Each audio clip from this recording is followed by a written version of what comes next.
Welcome to The Criminal Imagination, Part 2 of discussing of books American Psycho, The Talented Mr. Ripley, My Sister, The Serial Killer, where I try to answer the question, what do we love about monsters in suits? Oscar Wilde said, a mask tells us more than a face. There is a moment right before a lie begins, where everything goes quiet. The air holds its breath. The smile hasn't turned yet, but you feel it. The performance is about to begin. That's where I want to begin this part, in the silence between charm and its collapse, and tell you that we all love the monsters who look like us. In the first part, I tried to understand how monsters pretend, how they mimic kindness, how they polish civility into a weapon, how they turn charm into camouflage.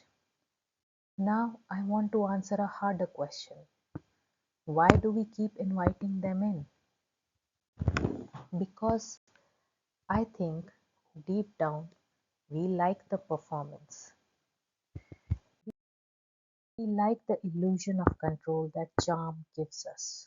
We like to believe that the person who smiles must mean it, that the mask itself is proof of something good beneath. When I look at these three books, American Psycho, The Talented Mr. Ripley, and My Sister the Serial Killer, what strikes me isn't their cruelty, but their invitation. Each opens the door and says, come closer, and we do. Bateman's world is cold and pristine, luxury so sterile it hurts. Ripley's is yearning, his lies shimmer with longing. Ayoola is laughter, sweet, easy, disarming.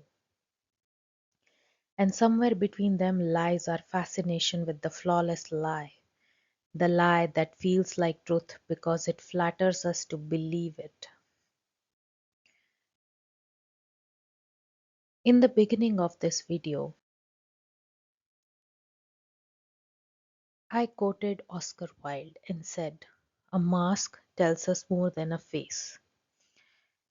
I realize he wasn't just being clever, he was describing something psychological, almost spiritual. Masks, after all, are not always deception. Sometimes they are revelation. What we choose to hide behind says more about us than what we show. That's what fascinates me about these narrators. Their masks aren't accidental. They are mirrors polished by need. Bateman hides behind status because he has no self. Ripley hides behind charm because he is terrified of mediocrity. Ayoola hides behind beauty because she knows how easily the world forgives it. Each mask reveals a different kind of hunger. But what unsettles me most is how easily I accept their disguises, how quickly I learn to read their deceit as charisma, their detachment as confidence, their laughter as warmth. I realize that I am not just observing the mask, I am maintaining it. I think about the quiet complicity of readers, of audiences, of all of us. We reward the well-dressed sociopath. We laugh at the witty manipulator. We forgive the charming liar. Maybe that's what Wilde meant. The mask tells us who we want to believe we are, composed, discerning, in control. The truth is far messier. We are drawn to deception not despite its danger, but because it's beautiful. In American Psycho, there is a scene where Patrick Bateman describes his morning routine in exquisite detail. Exfoliation, lotions, ice packs, ab crunches, every motion is ritual, and yet The more he perfects his body, the less human he becomes. There is an idea of a Patrick Bateman, he says, some kind of abstraction, but there is no real me, only an entity, something illusory. That confession doesn't arrive in a whisper of guilt. It's a product description. Bateman is the perfect consumer because he is also the perfect commodity. His entire life is packaging. There is nothing inside. When I first read that passage, I thought of Baudrillard's theory of the simulacrum, the copy without an original. Bateman is not pretending to be human, he is pretending to be the image of one. His smile is a stock photo, his words are slogans. It is easy to call him a monster, but that lets us off the hook. Because his emptiness doesn't just belong to him, it's a reflection of the world that made him. He is the child of capitalism, of the cult of self-branding, of the endless performance of perfection. The chilling part is not that Bateman kills, it's that he's so ordinary until he does. Tom Ripley, by contrast, is all yearning. Where Bateman is sterile, Ripley is tender. He wants to belong, to be admired, to dissolve into someone more luminous. He is the mirror that wants to reflect something greater than himself. He was staring at the blue Mediterranean, Highsmith writes, and thinking how beautiful it was and how far away. That distance between beauty and access, between seeing and being, is Ripley's entire psychology. He is not driven by cruelty but by desire. And that's what makes him dangerous, because his longing is universal. Who hasn't wanted to step out of their own skin and into another's life? Who hasn't at some point imagined a version of themselves more elegant, more loved, more free? Ripley just takes it further. He kills the person he envies. He wears his clothes, imitates his voice, signs his name. And yet, reading him, I feel tenderness. I understand his hunger. I recognize the moral slipperiness of wanting so badly to be seen in that you start borrowing identities. That's the genius of Highsmith's tone. It doesn't condemn Ripley, it makes us complicit in his desire. And then there is Ayoola. Her world is bright, cheerful. There is music, family dinners, selfies, laughter. Her crimes are almost casual, tiny storms of impulse. Ayoola summons me with these words. Her sister Coridi says, Coridi, I killed him. The line arrives without horror, without drama. It feels routine, almost domestic. That's the novel's most unsettling truth. Evil when feminine becomes palatable. Ayula's daughter is her disguise. Ayula's laughter is her mask. It's the sound of innocence rehearsed perfectly. She kills without ideology, without guilt, and yet we can't hate her. She's too vivid, too alive, too charming. I think that's why her story cuts so deeply. It shows how easily beauty and danger coexist, how society forgives violence when it comes in pretty packaging. Reading My Sister the Serial Killer, I felt a strange guilt. I wanted Ayula to get away with it. I wanted her to keep laughing. I realized that once again I was leaning closer to the mask. All three of these characters told me the same lesson. Charm is not a facade hiding evil. It is evil's favorite form. Charm doesn't conceal emptiness, it creates it. It's a mechanism of control, a mirror angled to keep us looking outwards. When someone is charming, they are curating the version of themselves we are allowed to see.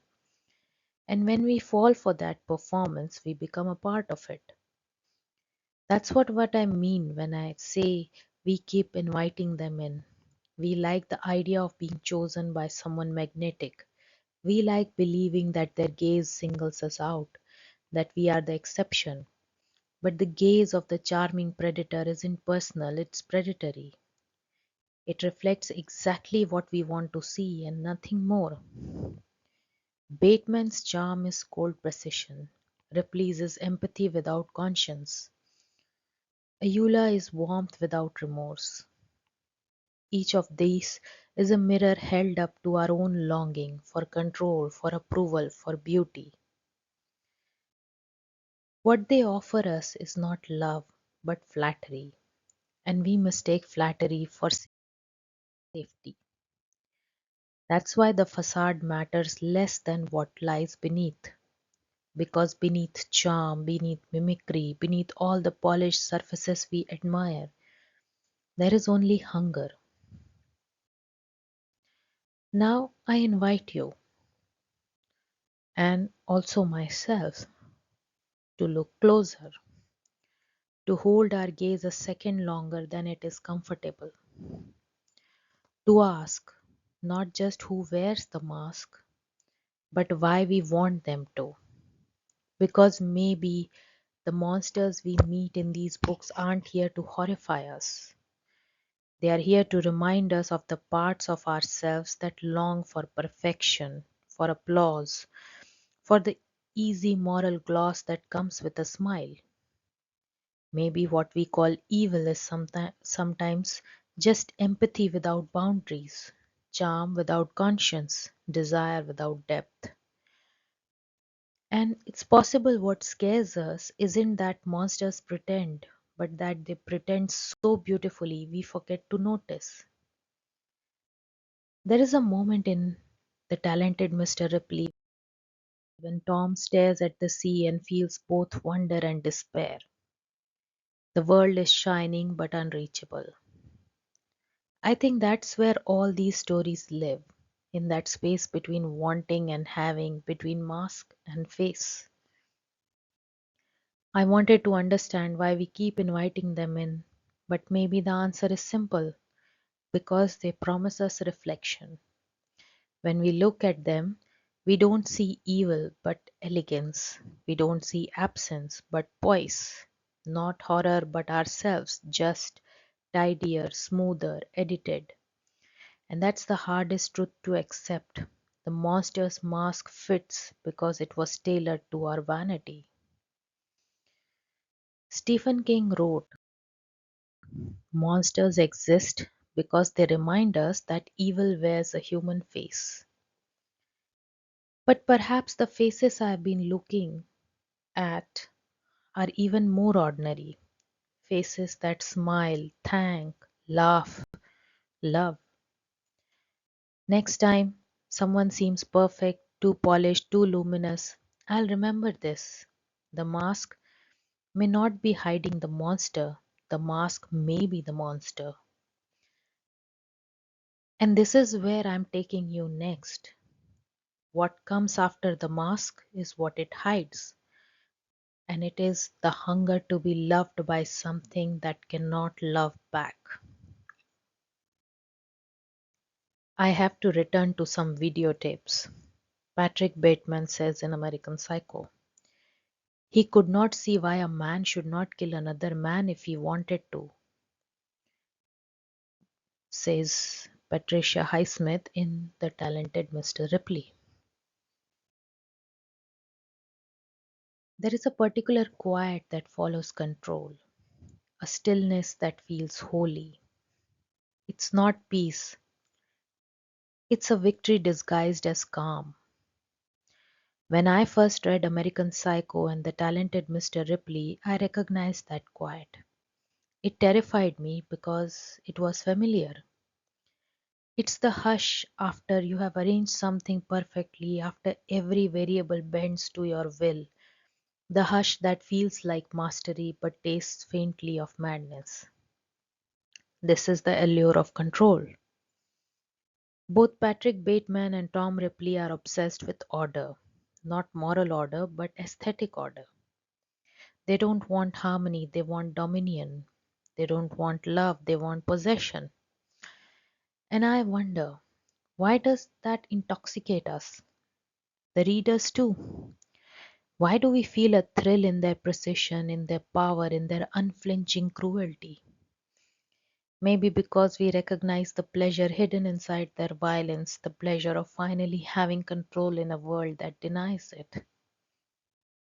Michael Foucault once wrote that power and pleasure are interlaced in the most profound way.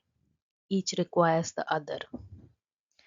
That's the key to Bateman's psychology. His violence isn't random, it's eroticized control. His acts of brutality are ritual performances, rehearsed with the same care as his skincare routine. He turns domination into theater, cruelty into choreography. In American Psycho, Bateman's sadism isn't about rage, it's about arrangement. He wants everything symmetrical, the victims, the room, the blood. His pleasure lies not in chaos but in control.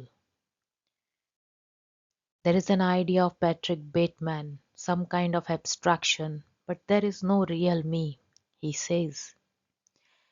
That abstraction is what Foucault might call disciplinary desire, the transformation of the self into a machine for managing power. Bateman doesn't just exert control over others, he regulates himself into an image of dominance. The exercise routine, the suits, the immaculate apartment, they are not vanity. They are scaffolding for the illusion of omnipotence. And what's terrifying is how recognizable it feels. In a capitalist culture built on performance, Bateman's madness looks like ambition pushed to its logical end. He kills with the same impulse we curate, brand, and edit ourselves to control how we are seen. That's what makes the novel so uncomfortable. It exposes how power and pleasure in their purest forms merge into something indistinguishable from worship. Bateman doesn't want sex. He wants possession. He doesn't want intimacy. He wants surveillance. His eroticism is bureaucratic, filing, labeling, erasing. In Foucault's sense, power isn't something he has, it's something that circulates through him. He's both the prison guard and the prisoner.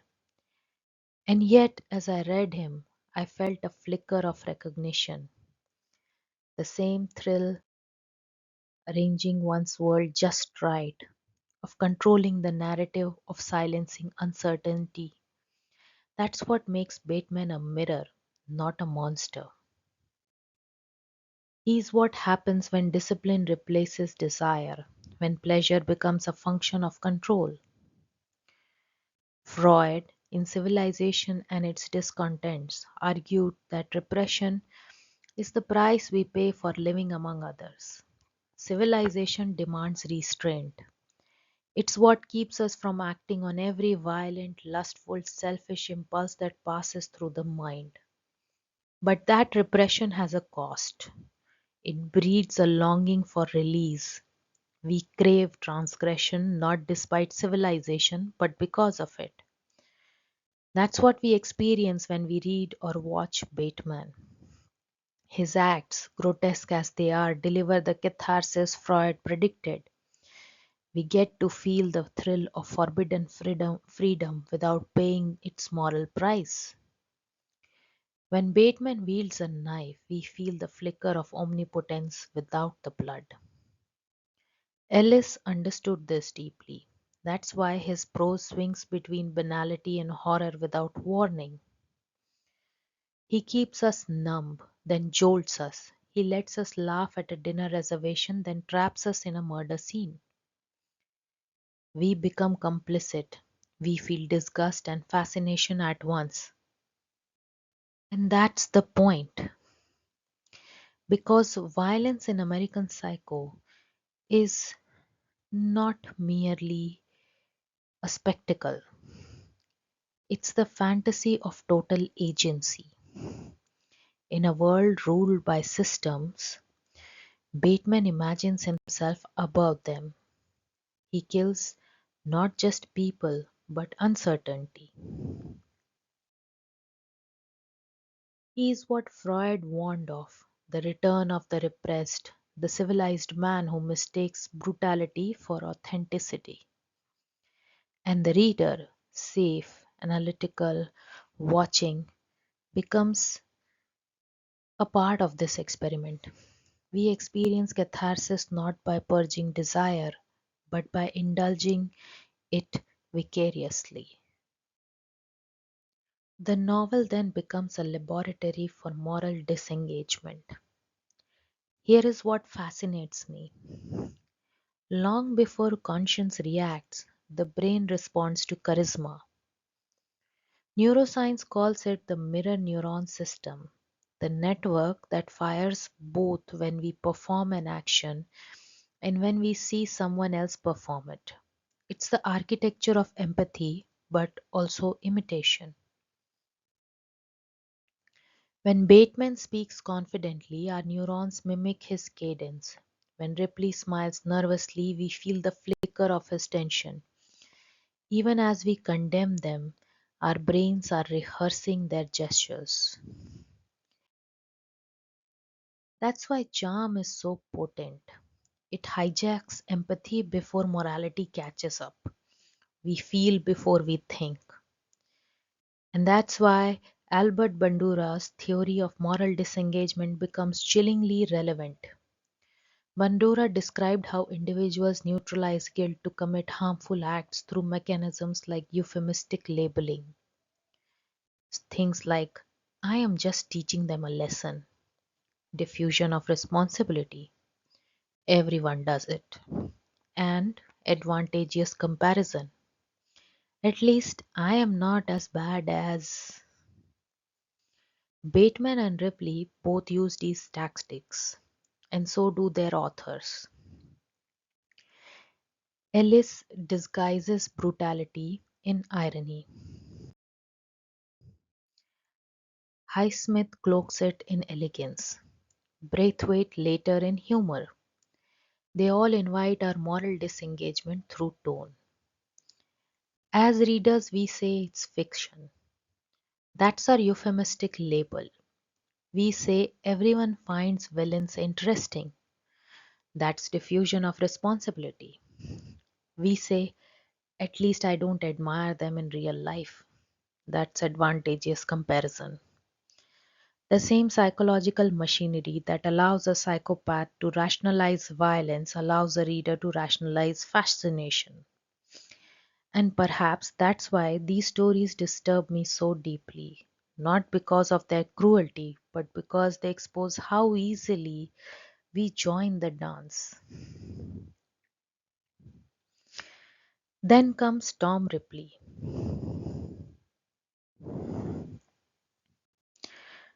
Tom Ripley, smiling in the Italian sun. His violence isn't loud, it's tender. It begins as admiration, ripens into longing, and ends in annihilation.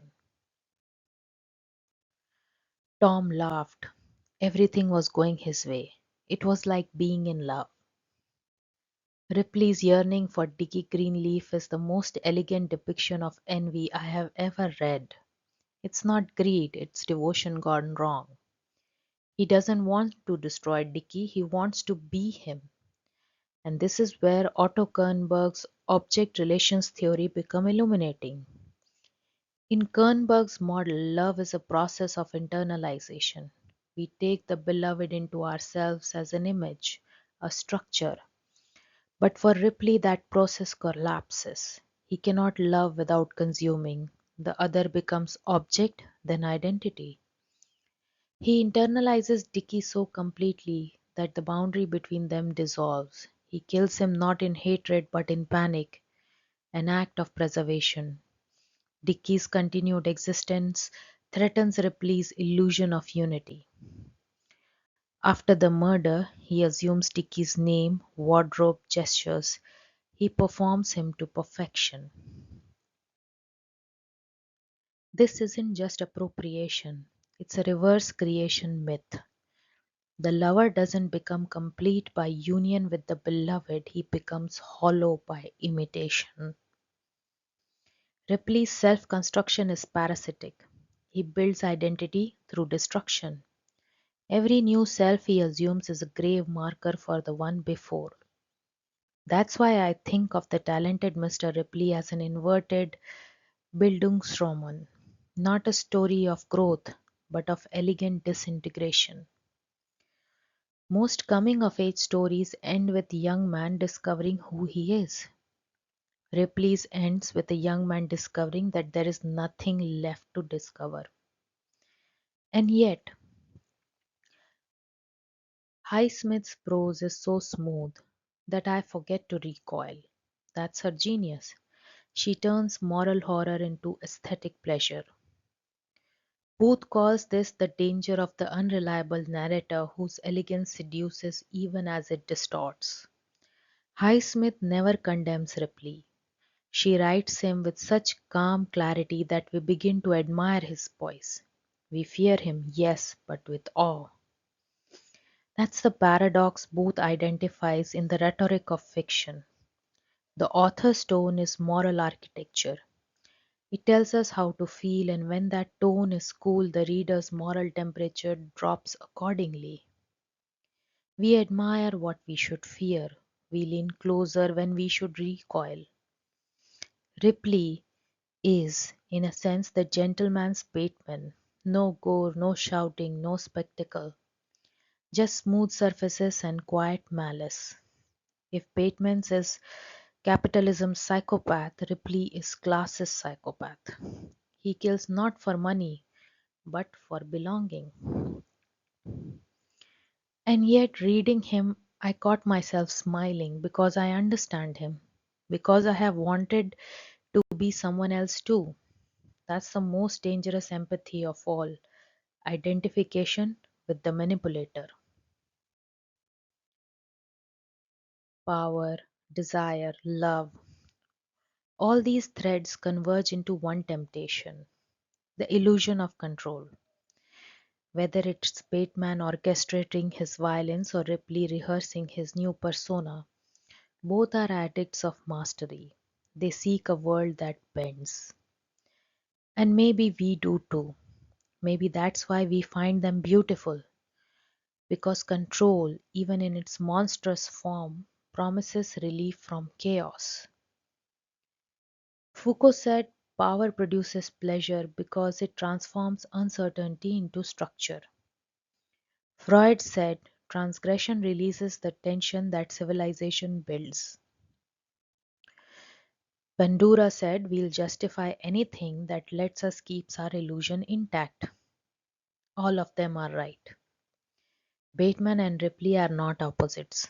They are echoes of the same yearning to stop trembling before the world, to make it kneel.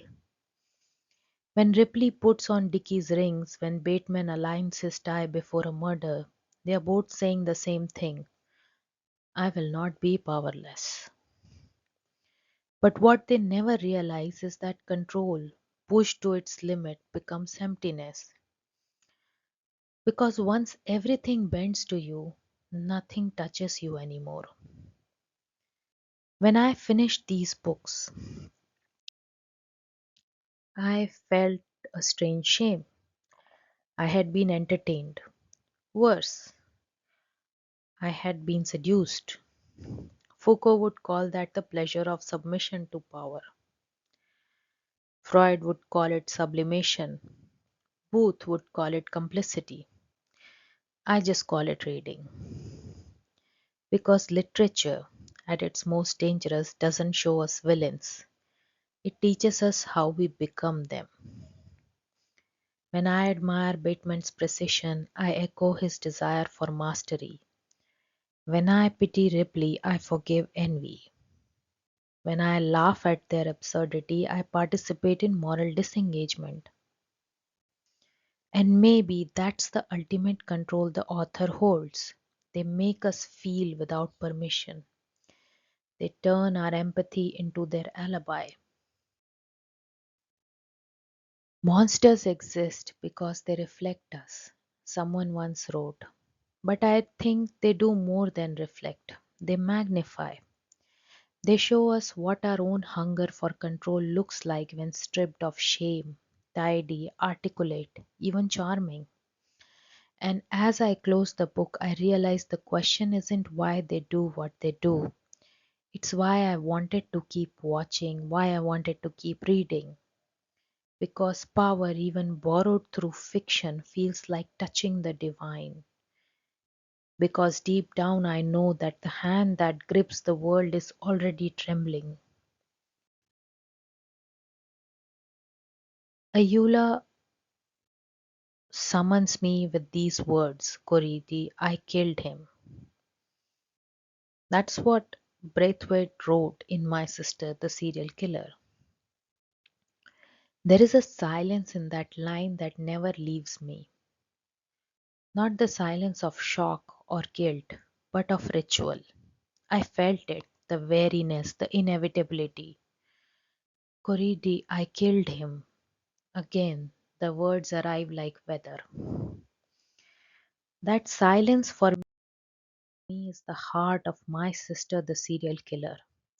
Not the murders, not even Ayula's beauty or her disarming charm, but Kuridi's stillness, her refusal to act, her careful, numbed complicity. When I read it the first time, I didn't see Kuridi as cowardly, I saw her as exhausted. Silence in Braithwaite's world isn't absence, it's labor.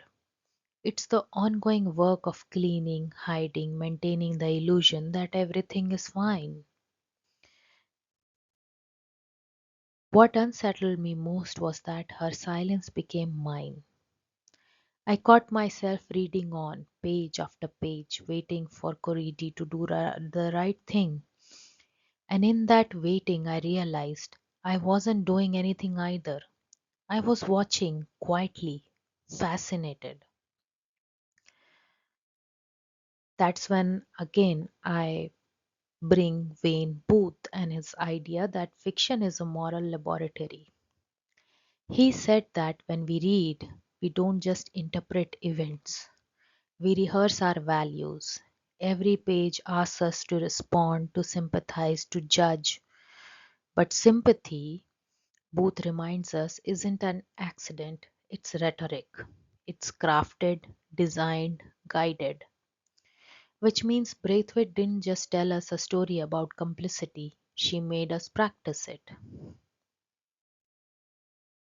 There is a peculiar kind of morality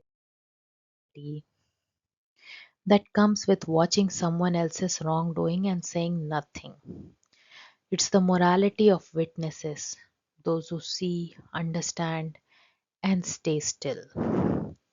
Corides' silence is a case study in that psychology. She is not blind to what Ayoola does. She cleans the crime scenes. She knows the smell of bleach too well. She knows how to scrub blood from tile, how to answer questions without blinking. But she also knows something deeper, that silence can feel like protection even when it becomes poison. Ayoola never cries. I cry for both of us, she says. That line devastated me.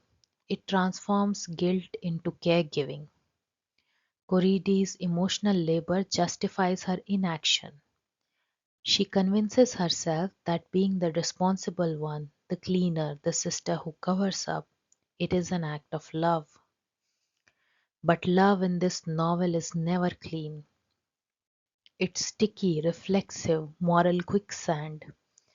Psychologically, it's what trauma theorists call moral numbing, the gradual desensitization that happens when you repeatedly witness harm you cannot stop.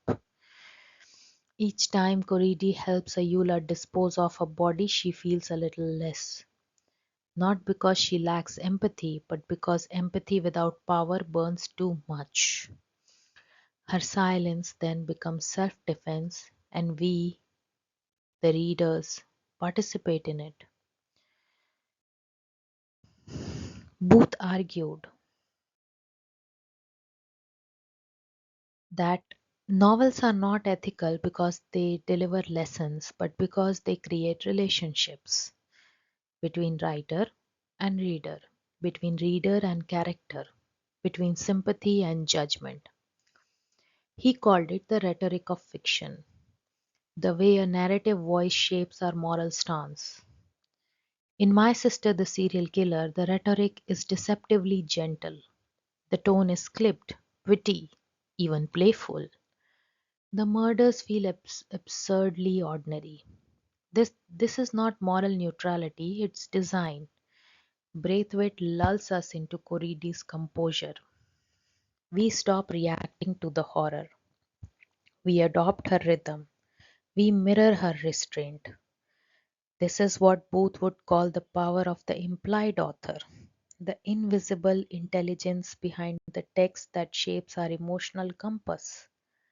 And from that, he draws another idea, the implied reader, the kind of person the text constructs through tone and invitation. In this novel, we are built into the narrative as confidants. Coridi doesn't confess to the police, she confesses to us. We become her secret keepers. And the more she speaks, the more we enable her silence. The police are asking questions. But Ayoola looks so calm. She never flinches. I think about telling them the truth. But what good would it do? We nod, we understand, we say nothing. And that's the genius of Braithwaite's moral rhetoric. She doesn't manipulate our sympathy, she trains it. We are not passive consumers of the story, we are active witnesses rehearsing our ethical limits. At some point, halfway through the book, I stopped thinking about Ayula's victim. I realized I couldn't remember their names, they were background, abstract, disposable. I had become like Coridi. It's a chilling realization to understand that you have internalized her moral hierarchy, family first, truth later. That's what Booth meant when he said that reading is a moral act. Fiction tests not what we believe, but what we do when belief meets affection. The truth is, we don't read novels to judge.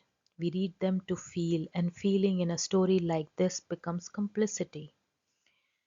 Coridy's restraint feels reasonable, even tender, because we know what it means to love someone who is self-destructive. We understand the fatigue of always being the responsible one. We justify her inaction because it mirrors our own reluctance to confront what is unbearable. Braithwaite understands this perfectly. She turns ethics into empathy, empathy into paralysis.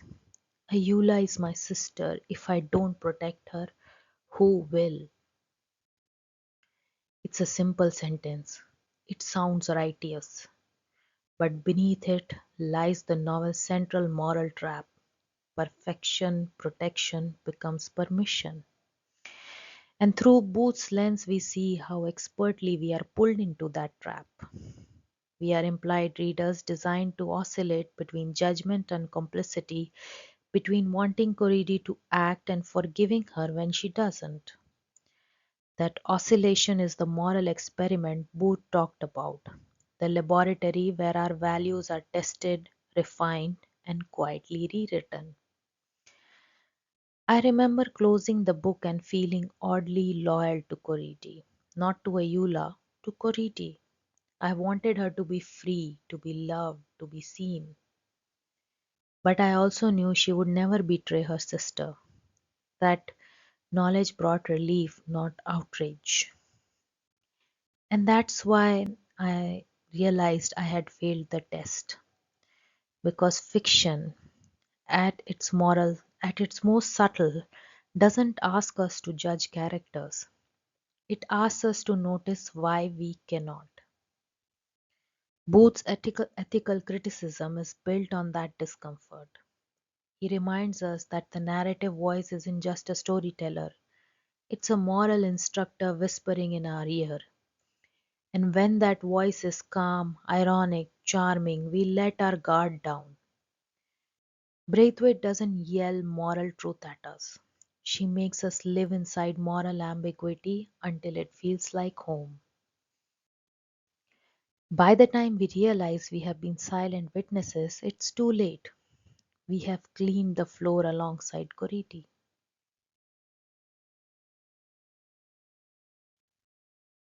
Coriti's realism is what makes us unbearable and believable. She doesn't philosophize. She doesn't confess to feeling torn apart. She folds the horror into routine. Her narration lacks melodrama because that's what trauma does. It flattens tone. Her effect is blunted, and that flattening becomes a form of psychological realism.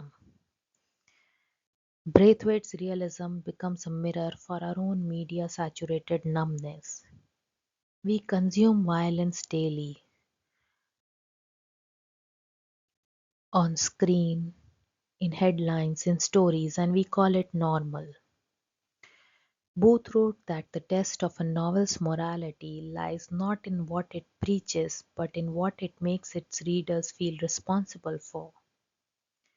By that measure, Braithwaite's novel is profoundly moral because it implicates instead of condemning. Every time we think, well, I understand why she did it, we step closer to the threshold of complicity. And then when I think about this novel, I don't remember the deaths. All I remember is the cleaning, the slow, patient act of erasure. Fiction, according to Wayne Booth, is a moral conversation between author and reader. This conversation makes us hear ourselves, the part of us that stays silent, the parts that call it love. Dostoevsky once wrote, "The greatest crimes are often committed out of love." And perhaps the most terrifying kinds of violence isn't the ones we commit, but the ones we quietly watch and forgive. If I strip these characters down to their essential impulses, I don't find madness. I find structure. I find design. Bateman's violence is capitalism's logic turned feral. Ripley's deception is the hunger for social ascension, the desire to belong at any cost.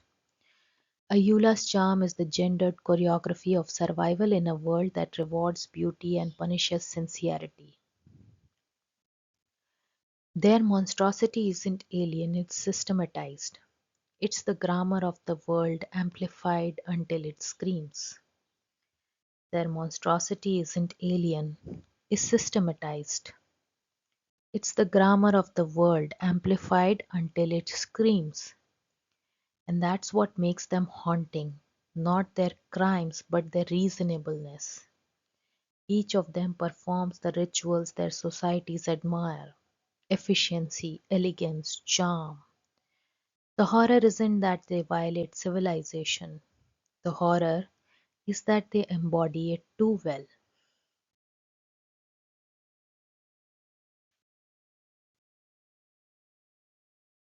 Rene Girard, with his theory of mimetic desire,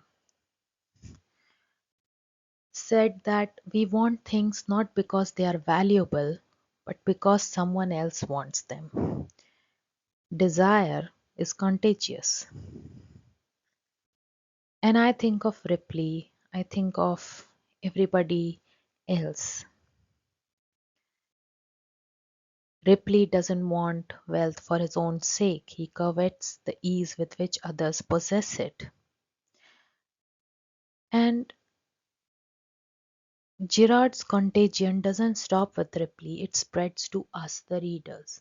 We desire what He desires what Bateman desires, what Ayoola desires. We too want the villa, the seat, the quiet approval of sunlit world that has no room for us.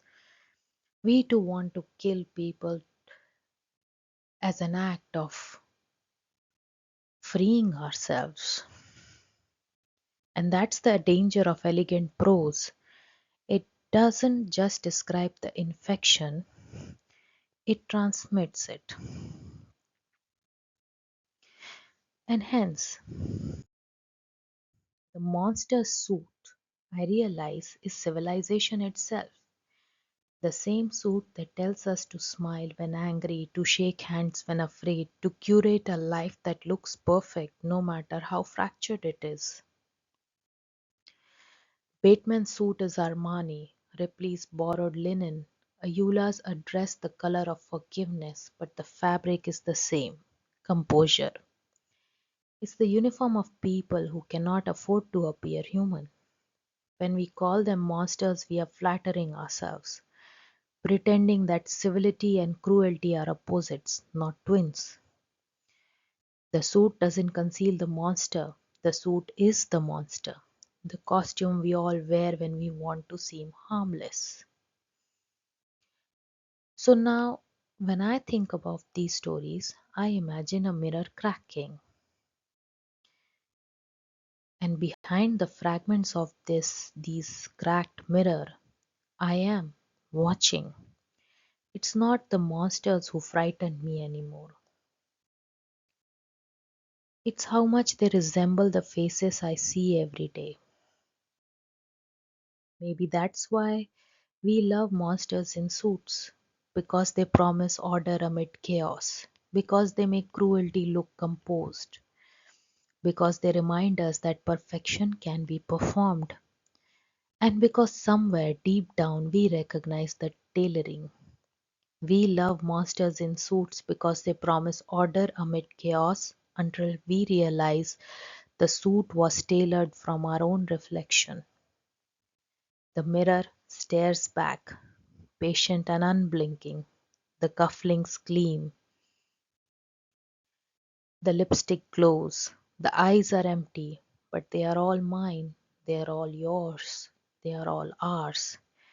And that's where I'll leave it, before the reflection moves first. Until next time, this has been The Criminal Imagination. Thank you for listening.